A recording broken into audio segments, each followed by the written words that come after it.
Muy buenas, compañeros. En el episodio de hoy voy a hacer algo que no he hecho nunca antes, que es reaccionar a otro podcast. Y lo voy a hacer por petición popular.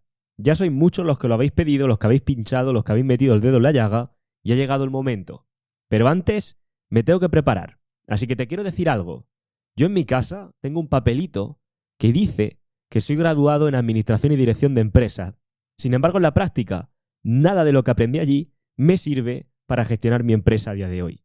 De lo que no tengo ningún papelito es de graduado en Red Pill, ni en ciencia del comportamiento humano, ni nada de eso.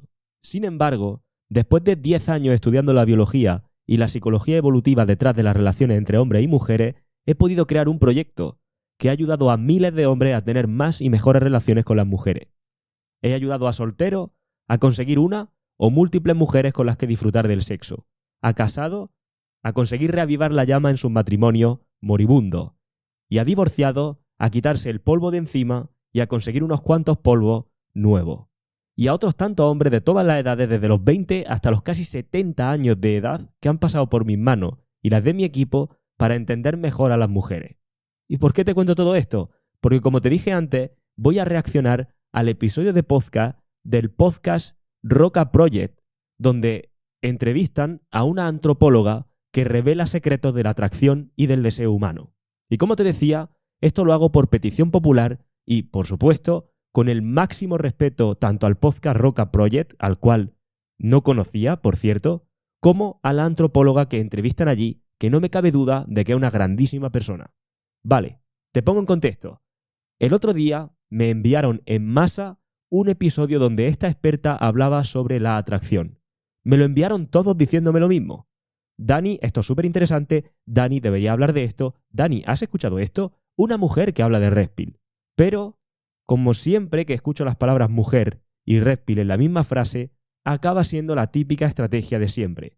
Utilizar 4 pinceladas de verdad Red Pill para reforzar el condicionamiento Blue Pill y la realidad femenina en la que vivimos. Por eso, en el episodio de hoy voy a desmantelar uno a uno los puntos clave de ese podcast y voy a mostrarte cómo manipulan el discurso para que los hombres sigan en la oscuridad, ajeno a su verdadero potencial. Y te voy a enseñar cómo detectar estas trampas para que nunca más te las cuelen. Pero antes, un disclaimer. Bajo ningún concepto estoy diciendo que la entrevistada en el podcast quiera deliberadamente mantener a los hombres en la ignorancia de su potencial, ni tenga obviamente ninguna mala intención. Simplemente tiene un discurso que sigue las directrices de la realidad femenina en la que vivimos porque hemos sido condicionados a ello. Dicho esto, empezamos.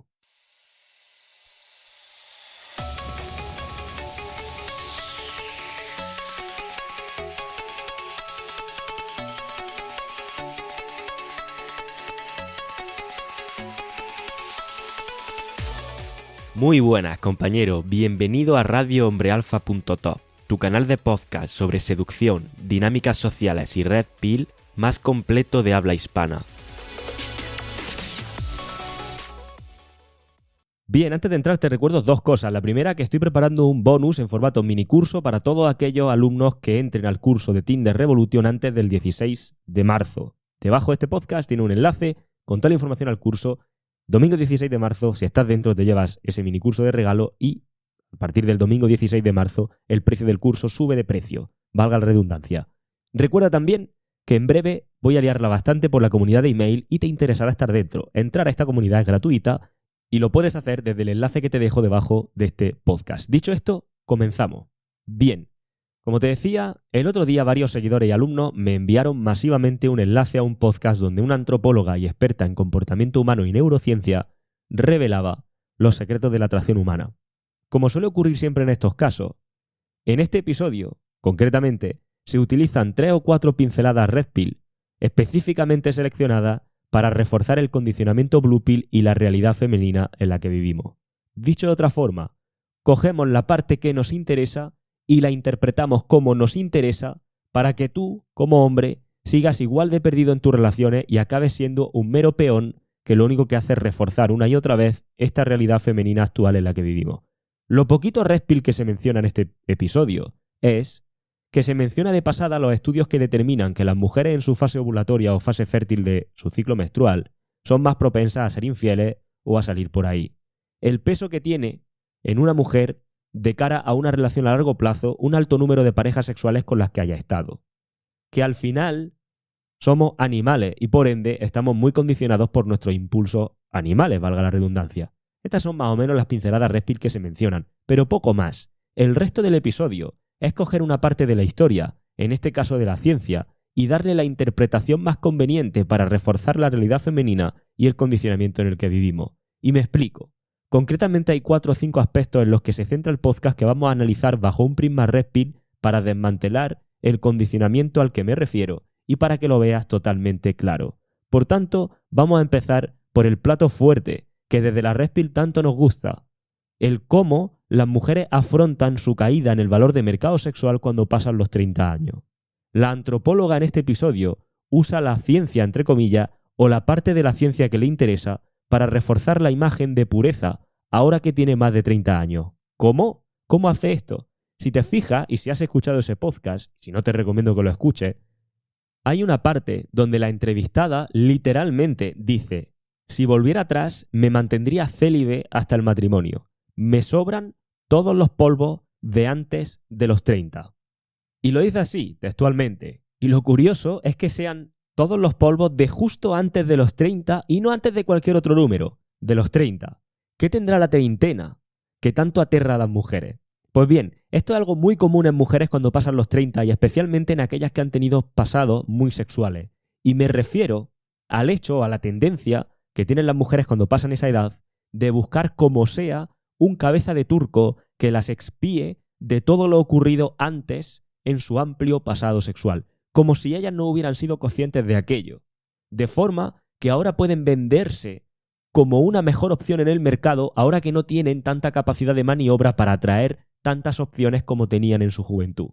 Las hay que se aferran a la religión y venden la idea de que han llegado a un momento de iluminación en su vida donde han encontrado a Dios y ahora se dan cuenta de lo equivocadas que estaban en su pasado loco. Otras culpan al patriarcado y esta antropóloga usa la ciencia como cabeza de turco. Es curioso porque además vende la idea de que el sexo antes de determinada edad no tiene importancia porque una no está lo suficientemente madura. O sí que tiene importancia porque puede condicionar, pero realmente no es buena idea. Como si todas sus decisiones pasadas en realidad no fueran culpa o responsabilidad suya ahora que ya ha madurado. Lo gracioso es que al principio del episodio nos cuenta la importancia del impulso animal y del impulso biológico del ser humano, pero justo cuando se trata de este tema parece que el impulso pasa al segundo plano en pos de esta madurez. Cuando la realidad es que, desde un punto de vista evolutivo, biológico, hormonal y psicológico, justamente entre los 23 y 27 años aproximadamente, es el momento óptimo para concebir en una mujer. Además, coincide con el momento de mayor valor en el mercado sexual, que precisamente es lo que facilita que una mujer pueda optar al máximo número de opciones y que tenga más capacidad de elegir entre aquellos hombres más deseables, de forma que, si te fijas, se optimiza la reproducción. Sí, la naturaleza es sabia. En el momento vital, si te fijas, en el que una mujer es más atractiva, es el momento, por tanto, donde tiene más capacidad o más poder para optar a hombres de mayor valor y de mayor deseabilidad, ya que puede competir con otras mujeres por la atención de estos hombres de mayor valor. Y es, por tanto, en ese momento en el que más fértil y más óptima va a ser una mujer para dar a luz. Por tanto, por este mismo motivo, es por lo que en el pasado una mujer tiene tantos polvos, porque tiene total poder en el mercado y va saltando normalmente de alfa en alfa, viendo cuál le cuadra y cuál no. O dicho de otra manera, va saltando de hombre deseable en hombre deseable, viendo cuál le cuadra y cuál no. Sin embargo, cuando esta mujer ya cumple una determinada edad y deja atrás los años dorados de su juventud, donde tenía un gran impacto en el mercado, se da cuenta de que ya no puede competir como antes por esos hombres más deseables, porque ahora esos hombres de mayor valor van a estar prestando su atención precisamente a aquellas mujeres que, como ella en el pasado, están en su pico máximo de valor de mercado y de mayor belleza física. Y como esta mujer ya no puede competir con esas mujeres porque su valor depende de su físico y ahora no para de decaer, por tanto, la única forma que tiene esta chica de aumentar su valor y de ser competitiva ya no es compitiendo en el terreno de la belleza física, sino compitiendo en su capacidad de vender la imagen a un hombre de que ella es una buena opción a largo plazo. Paréntesis, cuando digo esta mujer y esta chica no me estoy refiriendo bajo ningún concepto a la entrevistada en el podcast. Estoy hablando de una mujer genérica, ¿vale? Lo digo por explicarme de alguna manera. Cierro paréntesis. Por tanto, si te fijas, utilizamos aquí la ciencia para restarle importancia al sexo de antes de los 30, de forma que tú puedes aumentar tu valor vendiendo la idea, apoyándote en esta hipótesis de que el sexo de antes de los 30 no funciona, o no sirve para nada, o no tiene importancia, o me sobran los polvos de antes de los 30. No, no te sobran los polvos de antes de los 30, porque precisamente los polvos de antes de los 30 son, te diría, casi que los que cuentan de verdad a un nivel evolutivo y biológico. Lo que te sobra es que ahora no puedes competir por los hombres de alto valor, los hombres de verdad deseables, con esas otras mujeres que tienen la belleza y el atractivo físico, porque tu valor de mercado está decayendo, porque tu valor de mercado depende del físico, y como no puedes competir en el terreno de la belleza, tienes que aportar un valor en el mercado para ser competitiva, y ese valor es intentar vender la idea de esa pureza, de ese largo plazo. De esta forma, puedo vender la idea de compromiso, para que cuando tienes más de 30 y seas capaz de pillar a un tío de un valor suficiente para que te quiera echar un polvo, en lugar de irse corriendo, le intento vender la idea, porque es lo único que tengo. El tío se va a querer ir corriendo por una tía que esté más buena, básicamente. Pero le voy a vender la idea de que yo soy más madura que esas otras niñatas. Que yo sí, que tuve un pasado, pero eso no cuenta, porque realmente eran tonterías de niñata inmadura. De forma que puedo expiar mis pecados y no hacerme responsable de mis decisiones pasadas, para poder venderle la idea a ese hombre de compromiso y fidelidad que en el fondo todos los hombres buscan, porque es tu única baza para poder retener a ese hombre antes de que se haga lo suficientemente consciente como para darse cuenta de que puede optar a opciones mejores. Por otro lado, algo que me llama la atención y que es prácticamente subliminal, podríamos decir, es el hecho de que cada 2x3 se refuerza el marco establecido socialmente de que la mujer es el premio y es el hombre el que tiene que hacer todos los esfuerzos posibles para generar que la mujer esté cómoda y buscar el consentimiento. Además, a lo largo de este podcast se transmite un mensaje confuso donde prácticamente el consentimiento no podremos nunca saber lo que es, porque siempre queda sujeto a que la mujer puede cambiar de opinión en cualquier momento y donde dijo digo, poder decir Diego. De esta forma se refuerza el privilegio femenino de que una mujer siempre tiene la opción de poder cambiar de opinión en cualquier momento como si nada pasara. De hecho, en este podcast se dicen cosas como, claro, es que a lo mejor donde tu mujer está teniendo sexo contigo, en realidad está teniendo sexo contigo solo porque no quiere que te cabrees y está cediendo. Y eso no es consentimiento. Y es como, ok, entonces la culpa siempre es mía, porque como yo soy un hombre, a lo mejor mi mujer tiene sexo conmigo y luego cuando me convierta en un beta asqueroso y ella me resienta por todo, puede contarse la película a ella misma de que en el fondo todo el sexo que tuvo conmigo fue sin consentimiento para reforzar aún más en su mente la idea de que nada es responsabilidad suya y todo es responsabilidad mía. Creo que deberíamos ser más conscientes de que este tipo de descargos de responsabilidad son en realidad transferencias de responsabilidad donde se está pasando la carga de los hombros de la mujer a los hombros del hombre, para una vez más reforzar la realidad femenina en la que estamos envueltos. Al final, claro, nunca sabrás cuándo hay consentimiento siguiendo estas premisas. Una pista que te doy. Si sabes Red Pill de verdad y analizas su comportamiento, vas a saber inequívocamente cuándo una mujer tiene deseo por ti de verdad. El problema es cuando no conoces esto, porque te vas a ver envuelto en relaciones con mujeres que no tienen un deseo genuino por ti y que después te pueden generar problemas a la mínima, porque a lo mejor luego, evidentemente, pasa esto. O sea, me estás vendiendo el consentimiento como algo que, ¿cómo coño lo sé? ¿Tengo que hacerte firmar un contrato? ¿Me estás diciendo que puedes tener sexo conmigo, pero si luego tú me dices que lo tuviste porque en realidad no querías que me cabreara, entonces no me estabas dando... O sea, ¿me estás diciendo que eso significa no darme tu consentimiento? Cuidado, porque se tocan cosas muy de refilón en ese episodio de podcast que pueden ser potencialmente peligrosas. Pero a lo que voy. Al final, si te fijas en la forma en la que subliminalmente se subcomunica todo esto, se mete a los hombres también en el saco de que tienen que ser ellos los que se tienen que romper la cabeza y ser ellos los que hacen absolutamente todo, y bajo ningún concepto se contempla en ningún momento que nosotros como hombres también tenemos que sentirnos cómodos para poder avanzar. El marco establecido es el de siempre. El hombre es un salido que siempre quiere sexo, pero tiene que aprender a controlarse y guardarse el rabo y entender que a nosotras no siempre nos apetece, y es como, vale, ¿Quién va a entender? Es que una mujer tiene que sentirse cómoda. ¿Quién va a entender que un hombre tiene que sentirse cómodo también para tener sexo? ¿Qué hay de nuestra comodidad? ¿Qué hay de que una mujer se gane nuestra confianza para tener sexo? ¿Por qué soy yo siempre el que tiene que hacerlo al revés? ¿Por qué me metes siempre en el mismo marco que lo único que hace es reforzar la realidad femenina en la que vivimos? De hecho, siguiendo con esto del apetito sexual, la entrevistada a este podcast transmite, consciente o inconscientemente, la idea de que es normal que el sexo o que el deseo sexual baje a lo largo de una relación. Por ejemplo, hay comentarios que se sueltan en este podcast como: hombre, es normal que nosotras las mujeres no tengamos días de decir, venga, ven que te dé lo tuyo. Y da a entender que como hombre, fíjate, como hombre, debes entender que es normal que si estás en una relación donde el sexo no es frecuente, es algo normal.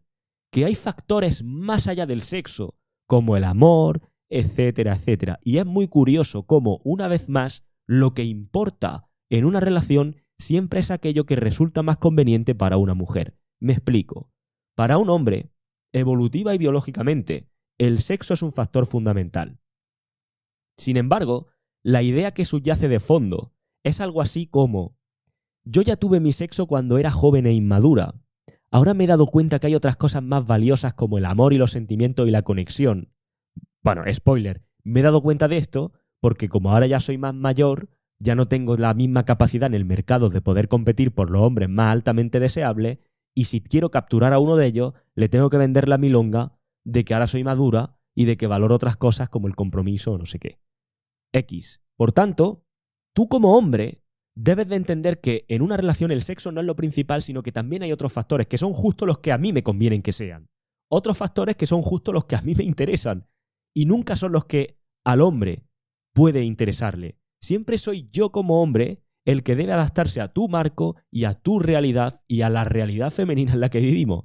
Pero la verdadera realidad es que yo como hombre, si he trabajado en mi valor y sé cómo generar atracción en una mujer, no tengo por qué resignarme a vivir en una relación donde la norma no sea el sexo, sino el amor o las emociones o ese rollo abstracto que no sé lo que significa. Porque si realmente yo como hombre soy consciente de mi verdadero valor, mi mujer va a tener deseo por mí, de verdad, genuino, orgánico. Y si no, soy consciente de mi valor y me voy a buscar a otra tía más joven que sí que me desee, porque lo veo continuamente. Joder, que tengo alumnos en mentoría de 61 y de 67 años que están saliendo con mujeres de 43 años. A ver cómo te explica eso.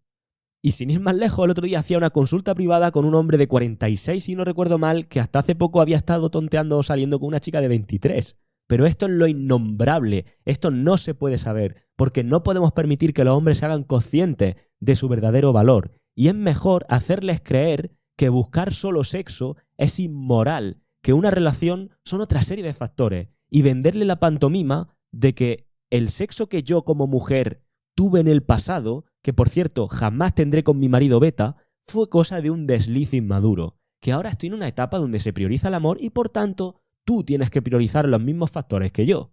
De hecho, una relación donde el deseo y el sexo no sea la norma, no es una relación. Debemos como hombres empezar a normalizar esto y dejar de vivir en la realidad femenina que nos han impuesto, donde me desplazo yo de mi propia vida y desplazo mis necesidades para hacerle un hueco a la mujer. Para el que quiera saber más, en el episodio 259 de este podcast ya respondí la pregunta de la frecuencia sexual, donde veíamos diferentes estudios acerca de esto. Diferentes estudios que establecían una frecuencia sexual normal en pareja con deseo de entre 2 y 4 veces a la semana, mientras que en parejas que no reportaban los mismos índices de satisfacción, la frecuencia bajaba hasta una vez a la semana o una vez al mes. Y obviamente, he conocido decenas de casos que me llegan a mentoría o a algún programa conmigo donde la frecuencia es de una vez cada 3 meses, una vez cada 6 meses o de directamente llevar años sin sexo. Pero claro, ahora escucho un podcast de una antropóloga y me dice que es normal que tengo que entender que mi mujer no quiera tener sexo por cualquier excusa de mierda del estrés. Y pregunta para los de la primera fila. Dice en el podcast que como tienen más estrés, hay menos sexo.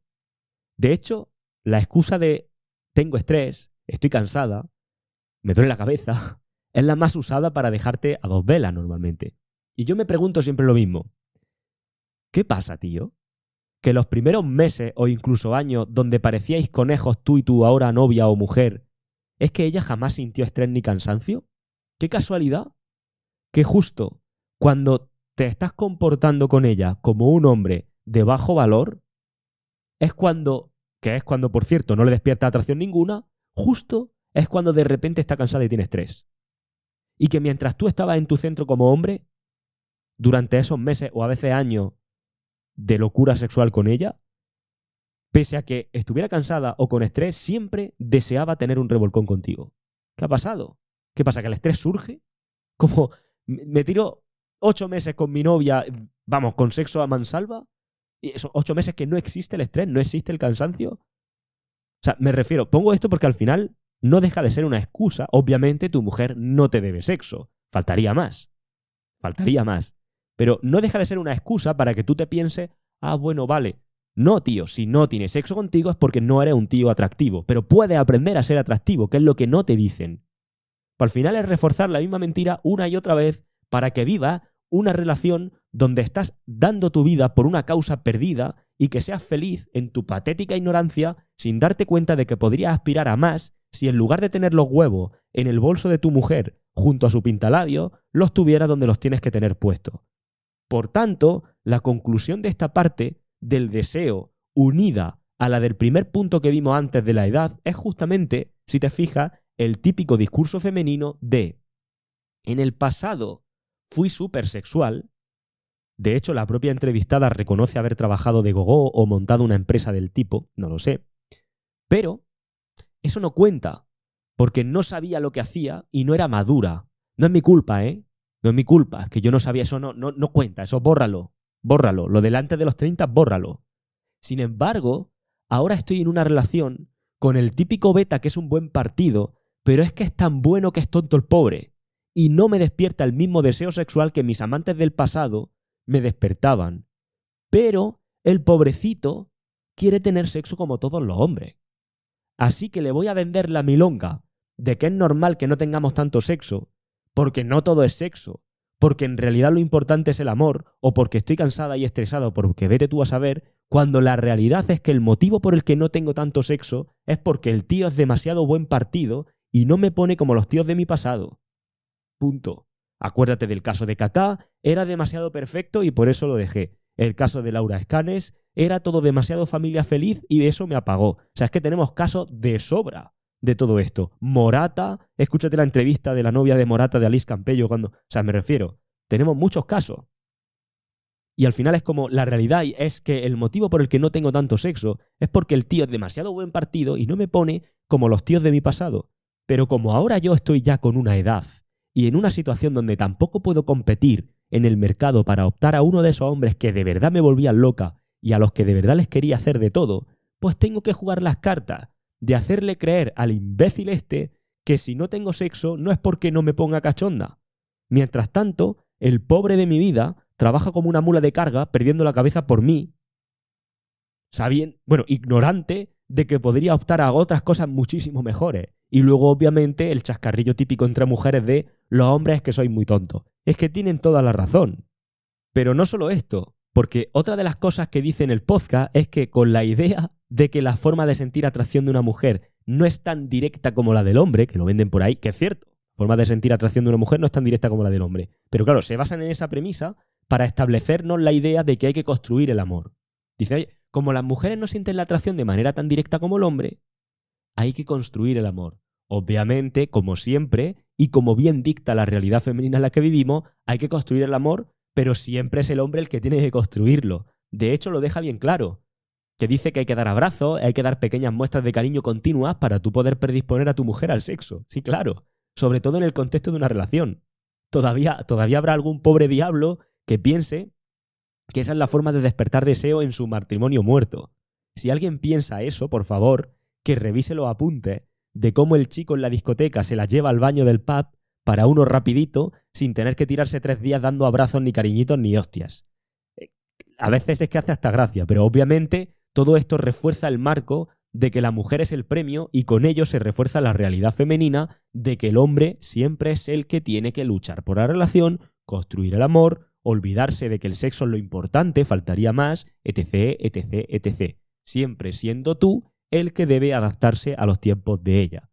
Pero no queda todo aquí, porque hay otra idea que se refuerza a lo largo del podcast y es otra de las convenciones sociales, que es la mística femenina, de lo que por cierto ya hablé en el episodio 90 del podcast. Me refiero a la convención social de establecer la idea de que lo que genera atracción en una mujer en realidad es algo místico, mágico o algo inexplicable.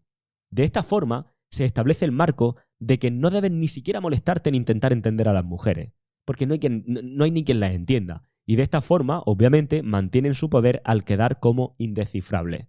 Me explico. Durante años, esta ha sido precisamente una convención social que se ha transmitido mediante comentarios como: a las mujeres no hay quien las entienda, nadie entiende a las mujeres, nadie sabe lo que pasa por la mente de una chica, y similares. Esto es lo típico que entre coñas lo sueltas con tus colegas cuando tu mujer te ha montado un pollo en casa, os reís un rato, jaja, no hay quien entienda a mi mujer, jiji, jaja, y luego saltáis a otra cosa. La realidad es que en pleno 2025 ya sí sabemos lo que pasa por la mente de una mujer. Tenemos información psicológica, biológica, evolutiva, sociológica, suficiente para saber qué atrae a las mujeres y por qué, y cómo sus prioridades en cuanto a la atracción van cambiando en función de su contexto, su edad y determinados factores. Ya sí lo sabemos.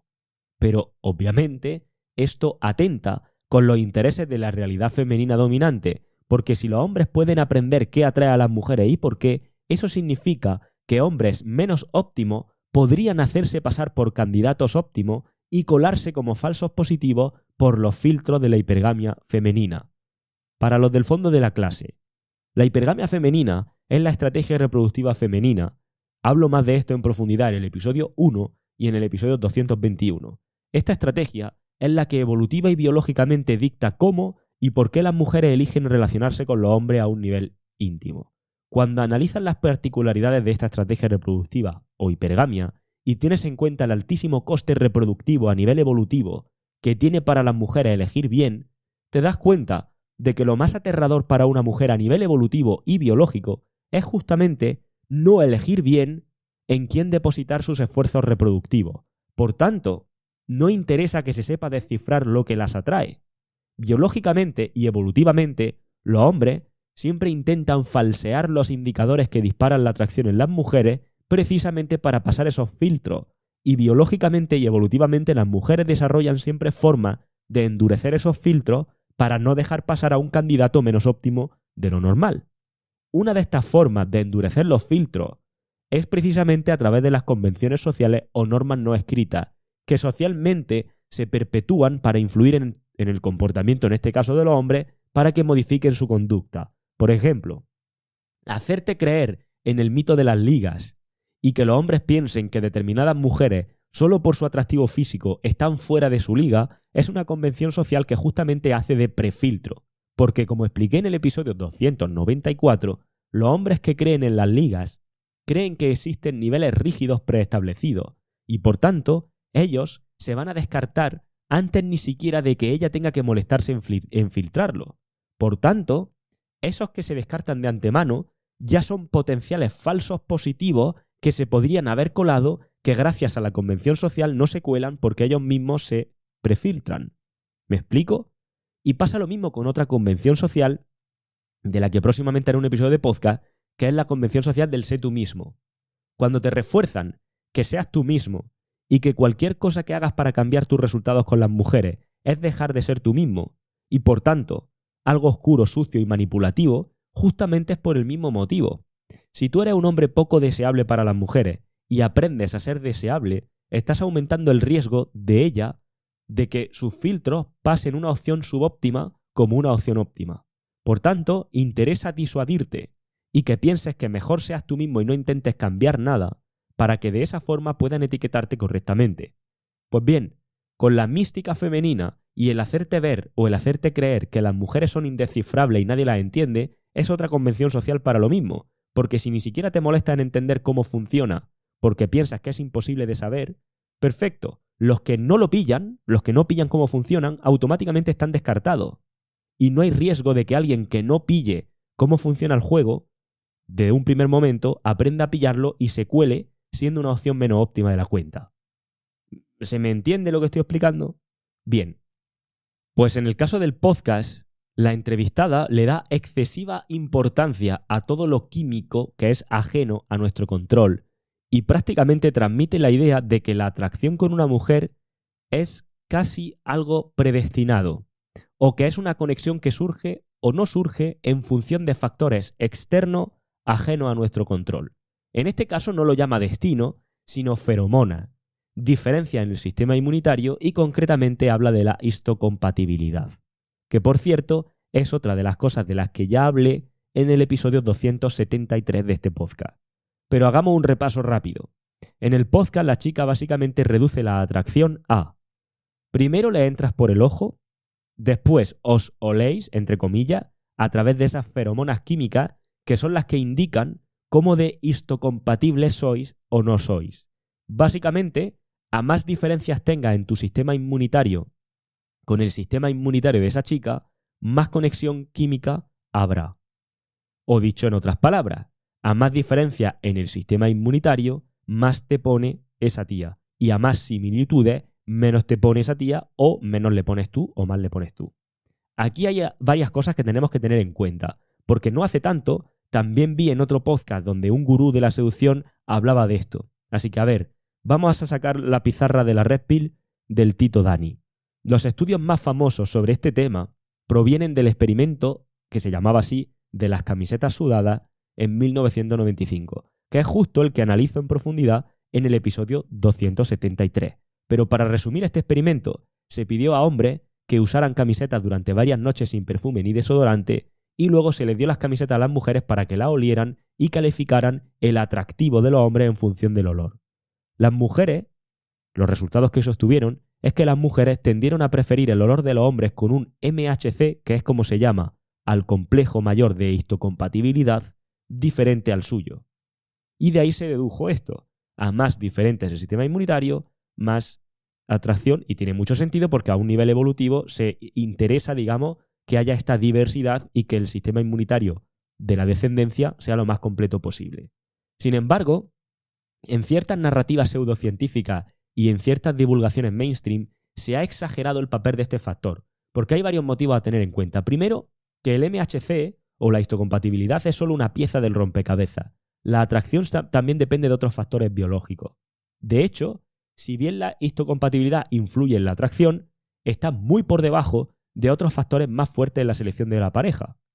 Este factor de la histocompatibilidad está muy por debajo de la propia apariencia física o simetría facial y por supuesto está muy por debajo de factores que influyen todavía más en la atracción como la fuerza, la dominancia, el estatus y el comportamiento alfa/beta del que siempre hablamos, que tiene toda la relación del mundo con la hipergamia, con la estrategia reproductiva femenina.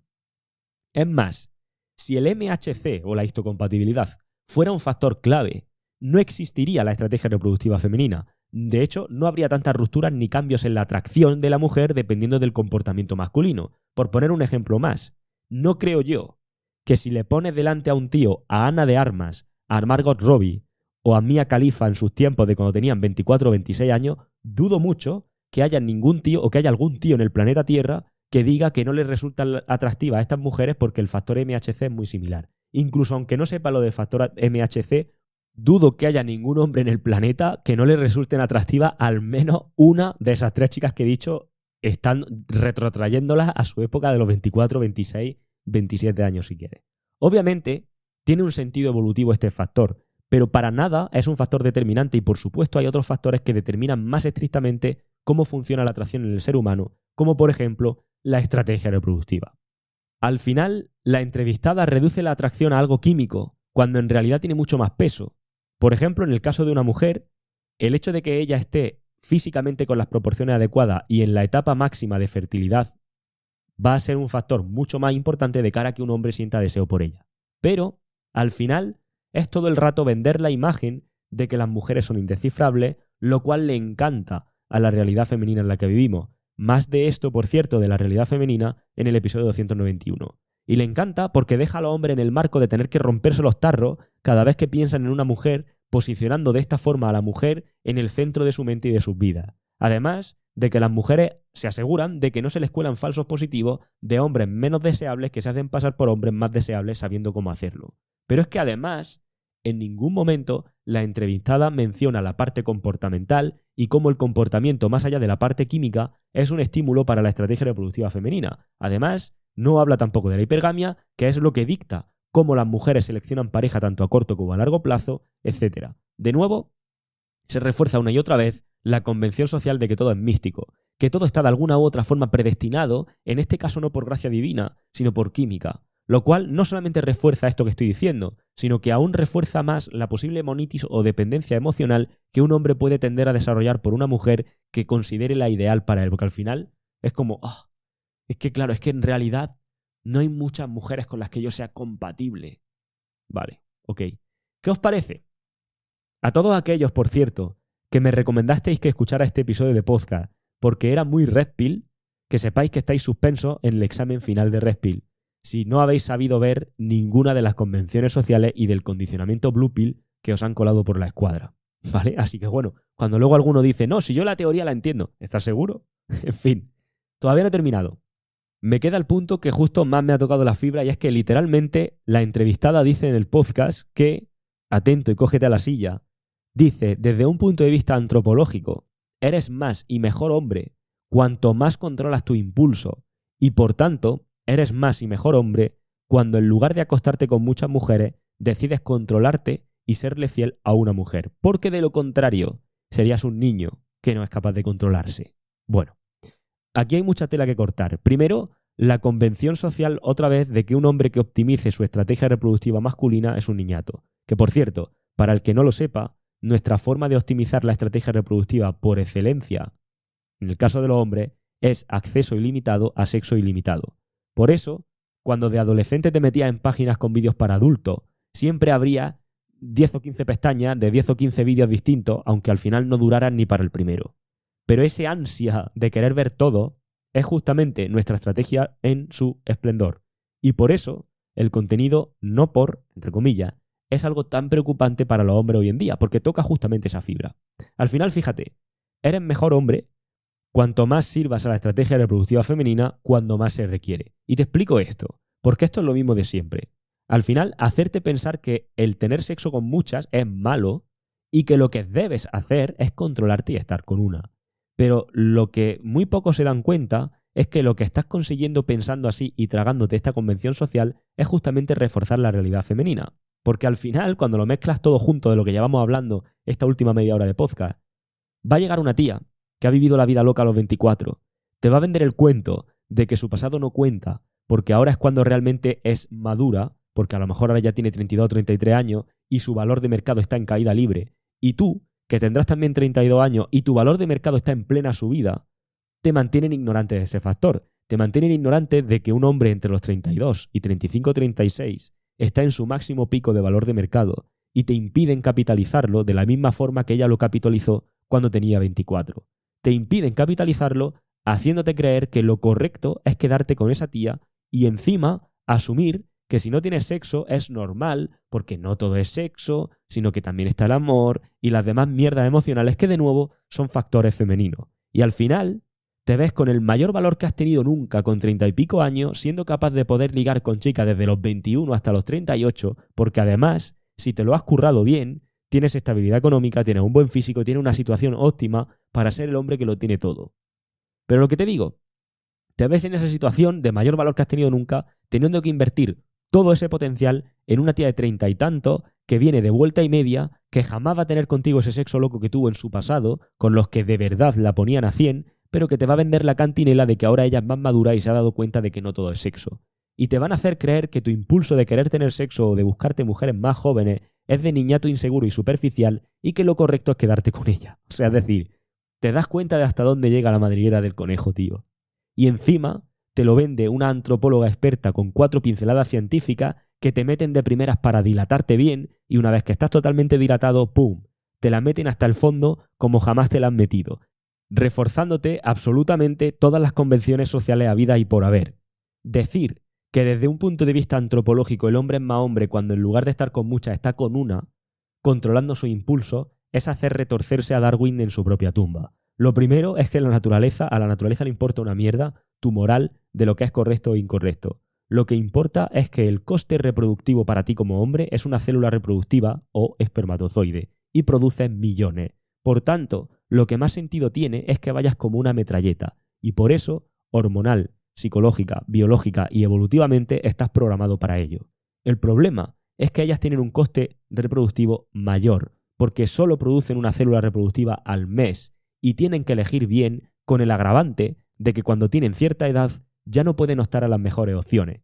Por tanto, ganan más si tú permaneces ignorante de todo esto y te quedas ahí trabajando como un loco tu valor entre los 20 y los 30 para acabar conformándote con una tía que no te va a dar lo mejor de ella y en una relación con menos sexo que una película de dibujo animado.